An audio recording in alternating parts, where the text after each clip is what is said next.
கொடுத்தார். விண்ணின் மகிமை மறந்து பூலோகை மீட்ட அன்பு இயேசுவின் நல்ல செய்தி யாவருக்கும் சொல்ல வேண்டுமே. இந்த நானிலத்தின் எல்லை கோடு தாண்டி செல்ல வேண்டுமே. யார் போவார் நமக்காக? யார் இங்கு போவார் நமக்காக? யார் போவார் நமக்காக?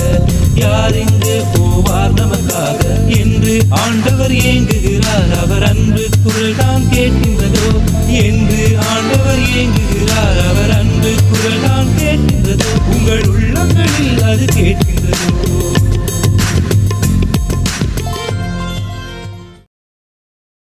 கர்த்தருக்குள் அன்பானவர்களே, அனுதினமும் கிறிஸ்துவுடன் தியான வேலைக்கு உங்களை அன்புடன் அழைக்கிறோம். இன்றைய தியானத்திற்கான வேத வாசிப்பு 1 நாளாகமம் 28ஆம் அதிகாரம் வசனங்கள் 9 முதல் 21 வரை. தியானத்திற்கான தலைப்பு பொறுப்புமிக்க ராஜா. என் குமாரனாகிய சாலமோனே, நீ உன் பிதாவின் தேவனை அறிந்து அவரை உத்தம இருதயத்தோடும் உற்சாக மனதோடும் சேவி. 1 நாளாகமம் 28:9. இன்று நமது தேசம் அனுசரித்து வரும் 77வது சுதந்திர தினத்திற்காக தேவனை துதிப்போம். இந்நாளில் நமது தேசத்தை தேவன் ஆசிர்வதிக்கவும், தேசத்திலே வறுமை நீங்கி சமாதானமும் அமைதியும் நிலவவும், மக்கள் அனைவரும் இயேசுவை சொந்த இரட்சகராக ஏற்றுக்கொள்ளவும் மன்றாடுவோம். சிலர் மரித்த பின்னர் அவர்கள் கடைசி நாட்களில் செய்த காரியங்கள், கூறிய விஷயங்களை எல்லாம் நினைவுபடுத்தி அவர்கள் மரிக்கப் போவதை அறிந்துதான் இப்படியெல்லாம் செய்தாரோ என்று நாம் வியப்பதுண்டு. ஒரு நல்ல ஆசிர்வாதமான சாட்சியான மரணம் நேரிடுவது எவ்வளவு பாக்கியம்! சகல தலைவர்கள், அதிபதிகள், பிரபுக்கள், பலசாலிகள் யாவரையும் கூடி வர செய்த தாவீது எழுந்திருந்து காலூன்றி நின்று பேச ஆரம்பிக்கிறார். தன் முதுமையிலும் அவர் தன் பொறுப்பை மறக்கவில்லை. தேசத்தை சுதந்திரமாய் அனுபவிக்கவும், அடுத்த சந்ததிக்கு அதை சுதந்திரமாய் வைத்து போகவும் ஒரே வழி கர்த்தருடைய கற்பனைகளை கைக்கொள்வதே என்று மக்களுக்கு வலியுறுத்துகிறார். 1 நாளாகமம் 28:8.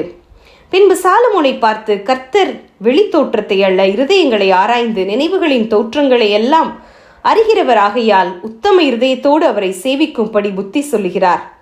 பரிசுத்த ஸ்தலமாகிய ஆலயத்தை கட்டுவதற்கு கர்த்தர் சாலமோனை தெரிந்து கொண்டதால் எச்சரிக்கையாய் இருக்கும்படி எச்சரிக்கிறார்.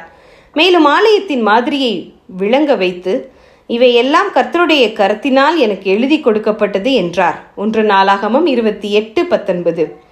ஆலயம் கட்டுவதற்கு தேவையான சகலத்தையும் தேடி தன்னிடமிருந்த பொன் வெள்ளி அனைத்தையும் கொடுக்கிறார். மனப்பூர்வமாக கொடுக்கும்படி மக்களையும் உற்சாகப்படுத்துகிறார்.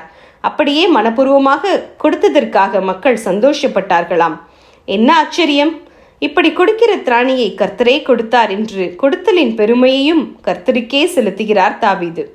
தன் உத்தம இருதயத்தோடு அனைத்தையும் செய்தது போல தன் மகனுக்கும் உத்தம இருதயத்தை கொடுக்கும்படி ஜெபிக்கிறார் ராஜாவும் பொறுப்புள்ள தகப்பனுமாகிய தாவீது.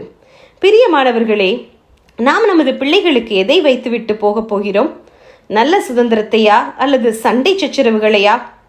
நமது உயிர் பிரியும் முன்பதாக பிள்ளைகளுக்கு பாரத்தை வைத்து போகாமல் நல்ல ஆலோசனையையும் தேவைகள் அனைத்தையும் ஆயத்தம் செய்து வைப்போம். ஜெபம் செய்வோமா?